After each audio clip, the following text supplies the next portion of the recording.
So I got curious and I did a bit of research, and it turns out that the temperatures have been so hot lately, abnormally high temperatures, which means that instead of collecting pollen for honey, the bees are spending their time beating their wings in the hives to try and prevent the wax from melting and try and preserve their hives.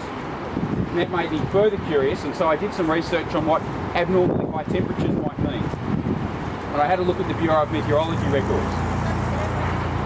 And it turns out that since 1985, Australia has been well hotter than average in all but 4 years.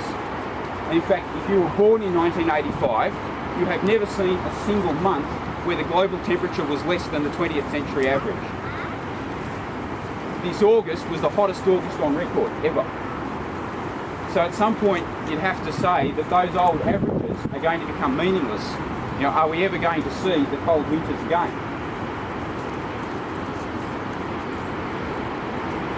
You can see that if that trend continues, our way of life is going to end.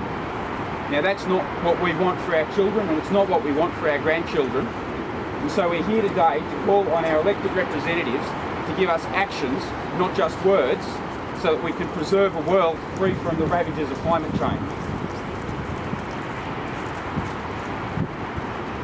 Making such a public statement about where we stand on an issue is not something that comes naturally to many of us.